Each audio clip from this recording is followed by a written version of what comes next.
이번 시간은 과세표준에 대해서 공부해 보도록 할게요. 과세표준은 세액 산출의 기초가 되는 금액을 의미하는 겁니다. 그래서 우리 공급가액이라도 표현해요. 그래서 기본 원칙은 시가가 되는 거예요. 그리고 거래 형태별 과세표준을 여러분들이 이해하시면 되겠어요. 과세표준 보시면 기본 원칙, 대원칙이 시가라고 제가 얘기했어요. 아주 중요한 표현입니다. 그리고 시가란 유사한 거래소, 제3자 간 거래 가격을 의미하는 거예요. 그러니까 여러분들이 당근마켓에서 중고 거래를 했어요. 이럴 경우가 이게 시가가 되는 겁니다. 즉 유사한 거래소 제3자 간에 거래한 가격을 시가라고 보시면 되겠죠. 만약 금전으로 대가를 받았어요. 당연히 그 금전이 대가가 시가가 되는 거죠. 그러면서 과세표준이 되는 겁니다. 근데 금전 외에 대가를 받았다. 이것은 결국 교환 거래를 의미하는 겁니다. 즉 자기가 공급한 재화 또는 용역의 시가가 과세표준이 되는 거예요. 그리고 특수관계자 간 거래일 경우, 즉 특수관계자 간 거래일 경우에는 이 거래 자체를 의심합니다. 따라서 이 거래에 대해서 자기가 공급한 재화 또는 용역의 시가가 이게 과세표준, 즉 공급가액이 되는 겁니다. 그러면 과세표준에 포함되지 않은 항목, 이것은 과세표준은 기업의 기준에 있는 매출액하고 거의 비슷하다고 보시면 되는 거예요. 그러니까 매출 애누리하고 환입, 그 다음에 매출환이 있으면 총 매출에서 차감하게 돼 있죠. 따라서 과세표준에 미포함하게 돼 있다는 거. 따라서 만약 총 매출액을 줬고 매출 애누리하고 환입, 그 다음에 할인을 줬어요. 그러면 그 금액을 차감해야지 과세표준이 되는 겁니다. 두 번째 보시면 구매자에게 도달하기 전입니다. 도달하기 전이니까 그 전에 파손된 제한은 당연히 과세표준에 들어가면 안 되겠죠. 그 다음에 재화의 공급과 직접 관련되지 않은 국고보조금 또는 공공보조금도 과세표준에 포함되지 않는다는 거 여러분들이 아시면 되겠어요. 그리고 연체이자를 받았어요. 이것은 과세표준이 아니죠. 우리가 회계에서 배웠듯이 만약 연체이자를 수령했어요. 그러면 이자 수익 또는 자비익이 되겠죠. 이렇게 생각하시면 되겠습니다. 그 다음에 과세표준에 포함되는 항목이 있어요. 활부 판매의 경우 이자 상당액이 있으면 그 금액을 포함하게 돼 있다는 거. 그래서 활부 판매액의 이자 상당액은 과세표준에 포함한다. 이렇게 보시면 되는 거예요. 그리고 대가의 일부분을 받는 운송비하고 포장비, 이렇게 다 대가에 포함되어 있어요. 당연히 과세표준에 포함하게 돼 있다는 거. 그리고 나중에 대송금, 즉 외상으로 매출했는데 돈을 돌려받지만 됐어요. 이럴 경우에 어떻게 하겠냐 이겁니다. 그런데 우리는 과세표준에서 공제하지 않습니다. 다만 나중에 밑에서 세액공제로 차감해 줄 것입니다. 따라서 대송금은 과세표준에서 공제하지 않지만 대손세액 공제사항이라는 거 알고 계시면 되겠어요. 그리고 판매 장려금을 현금을 줬어요. 이것도 마찬가지로 과세표준에서 공제하지 않고 하자 보증금이 있다. 이것도 마찬가지로 과세표준에서 공제하지 않습니다. 거래 형태별 과세표준 보시면 외상 판매 있고 여기에 활부 판매는 단기 활부 판매를 의미하는 거예요. 따라서 공급한 재화의 총 가액이 과세표준이 되는 겁니다. 그리고 장기 할부 판매 완성도 기준 지급, 중간 지급 조건부, 그 다음에 계속적인 재화 또는 용역의 공급, 이것을 받죠. 이것에 대해서는 계약에 따라 받기로 한 대가의 각 부분이 과세표준이 되는 겁니다. 결국 계약서에 있겠죠. 계약서에 규정된 금액, 이게 과세표준이 된다고 보시면 되는 겁니다.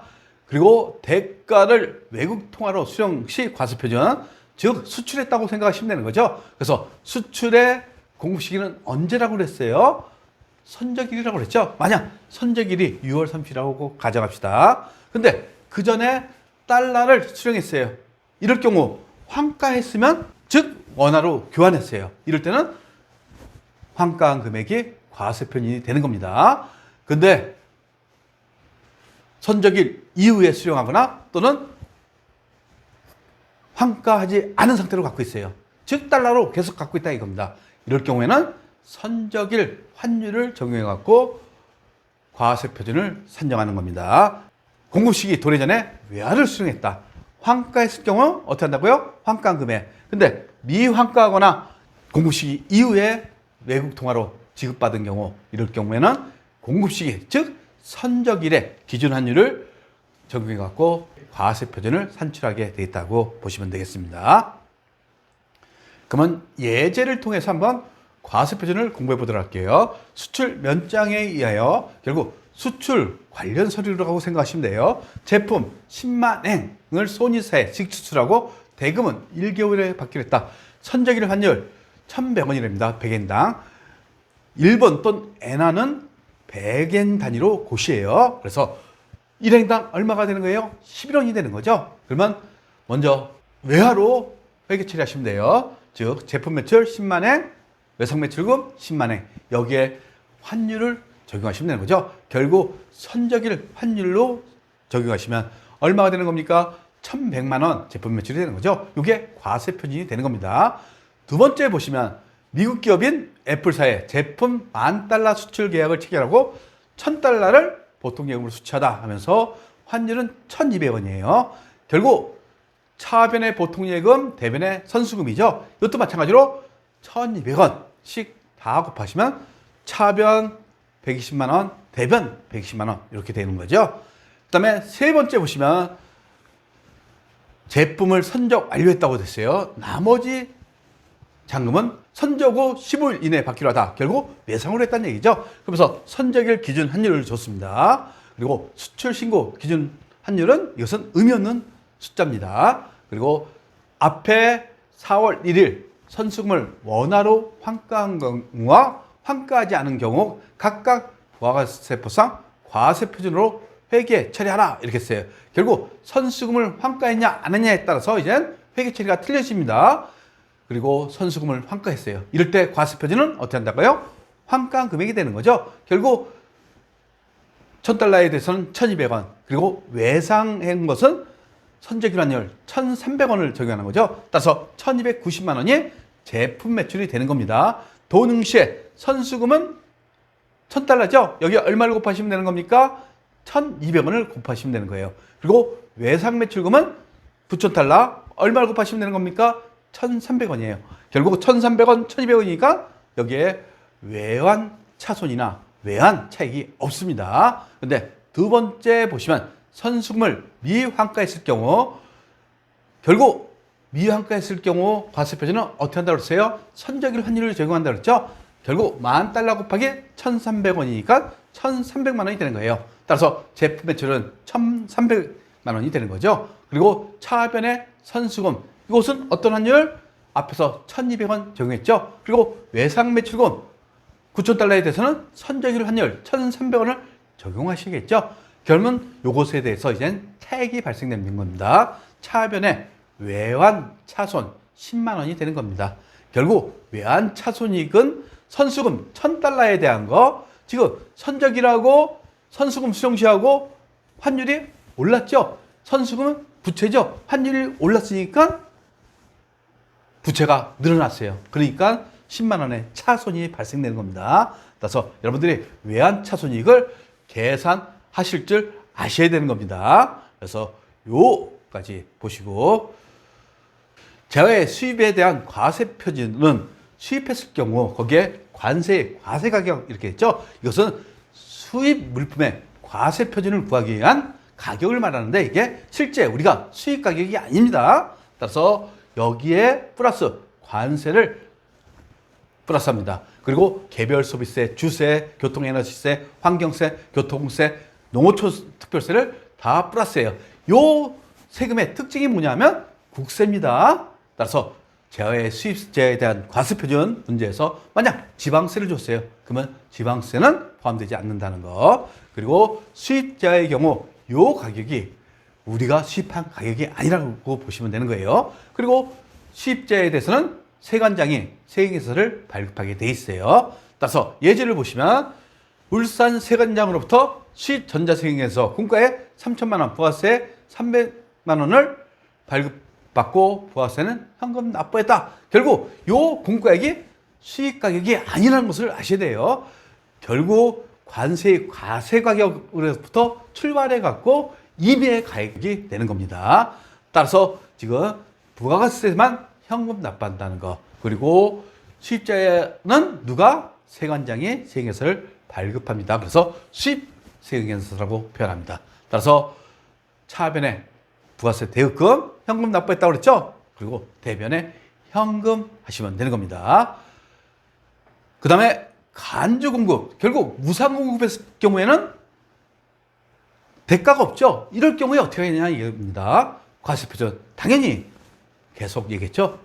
과세표준의 원칙은 시가라는 거, 시가. 그리고 다만 예외적으로 판매 목적, 타섭적 반출인 경우에는 취득가액으로 할 수가 있어요. 여기에다가 플러스 알파까지도 용인합니다. 결국 플러스 알파는 취득가액에다가 더 도한 상태에서 직매장에 세액연서를 발급해도 된다는 얘기겠죠. 그러면 예제를 통해서 한번 간주공구의 과세표준을 보도록 할게요. 지금 제품 100만 원, 시가 200만 원. 그다음에 매출거래처인 주식회사 1000개에게 선물로 제공했다. 이게 사업상 증여죠. 따라서 대변에 제품 하면서 타겟형 대체하시면서 지금 시가가 200만 원이니까 거기에 10%인 부가세 예수금 20만 원을 계산되는 겁니다. 그래서 과세표준은 언제나 시가라는 거. 그리고 차변에 접대비 120만 원이죠. 근데 요게 2024년서부터는 세법에서는 업무 추진비로 변경될 예정이에요. 그래서 접대비나 업무 추진비나 같은 계정 과목이라는 것을 여러분들이 알고 계시면 되겠어요. 그리고 두 번째 보시면 회사의 제품을 홍길동 사원의 생일 선물로 제공하다 이렇게 했어요. 결국 원가는 30만 원, 시가는 110만 원. 근데 과세표준에서 110만 원, 시가에서 경조사 제어에 대해서는 인당 10만 원까지는 간주공급에서 제외되는 거예요. 그래서 10만 원을 차감한 100만 원이 과세표준이 되는 겁니다. 따라서 제품 타겟형 대체는 원가로 하는 거죠. 그러면서 부가세 예수금은 과세표준이 100만 원이니까 10만 원이 되는 거죠. 그리고 이것에 대해서 40만 원이 복리후생비로 회계 처리하시면 되는 겁니다. 그리고 간주임대료의 과세표준, 여기에 임대보증금하고 정기예금 이자율인데 이것은 매년 고시합니다. 그래서 매년 이자율이 틀려집니다. 그리고 임대일수, 만약 일기 예정 신고 기간이면 1월 1일부터 3월 31일까지의 임대일수를 카운트하시고 결국 1년에 365일이면 365일로 나눠주시면 되는 겁니다. 이렇게 해서 간주 임대료의 과세표준을 구할 수가 있습니다.